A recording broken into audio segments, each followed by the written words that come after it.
While I'm at it, I just finished the Hungarian reporting to the Hungarian television and news channel about what went down at the Security Council meetings behind me here in New York. I'm going to give you the gist in English in a less formal way. So obviously the biggest topics were Israel, US, Iran triangle, and then the Ukrainian-Russian war. At least this is my focus. But in brackets, I'm also going to mention that Guterres had a meeting in Tokyo and they were discussing how to renew the United Nations because apparently they are facing challenges, both financially and in an operation. I mean, if they had asked me a couple of years ago, I would have told them this already, and probably I'm not alone, but, better later than never. At least there is going to be apparently a new type of United Nations. We are really much waiting for that.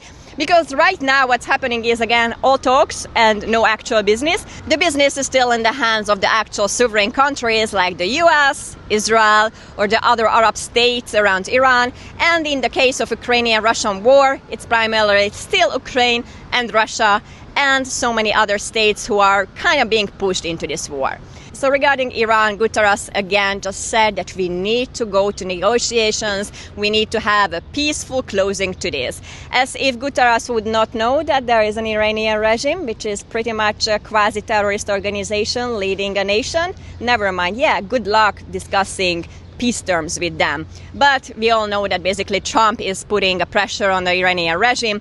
Trump is not silly. What he did was like, okay, I'm not gonna attack you, I'm gonna attack you, I'm not gonna attack you. It's not because Trump cannot decide, but it's a pressure. But he also needs to take care about the Arab states around the area because it's a very risky business. As of now, Israel is stating that there will be another military attack against Iran and the US will back that up.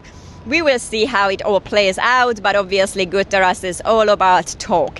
Danny Danon did say at the United Nations that we are not going to stop as long as Iran might have nuclear weapon and they are able to rebuild that.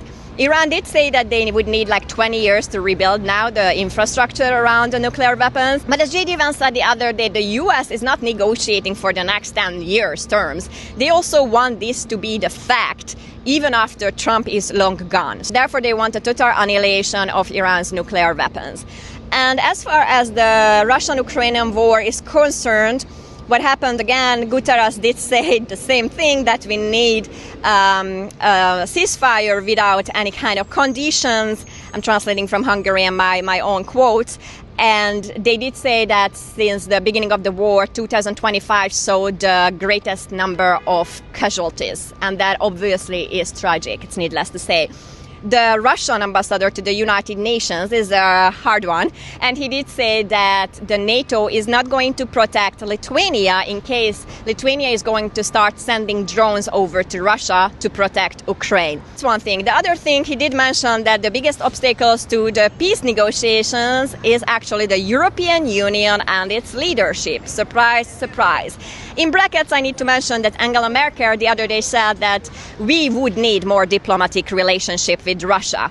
And then guess what? Who tried that for years? Viktor Orban, right? And Viktor Orban literally got stones thrown at them because he started negotiations with Putin. Now Angela Merkel is proposing the same what Orban Viktor did, and he was punished for that. Politics and the theater. In conclusion, I said also in Hungarian that these meetings are still a theater performance, if you ask me, because they talk, they are coming up with ideas, this resolution, that resolution, but at the end of the day, the people on the ground and the people in the affected countries are still the ones who are close to reality and who are suffering. And we have been talking about the Russian-Ukrainian war for years. There were so many sanctions against Russia. Nothing really worked. So let's continue talking about sanctions, right? Because it worked pretty much very well. And the same with Iran. Iran is financing Hezbollah and Hamas and so many other terrorist organizations that are actually present in the EU as well through their proxies. But let's have diplomatic relationship with them. So this is the informal version of my formal reporting to the Hungarian TV, and this time it was in English.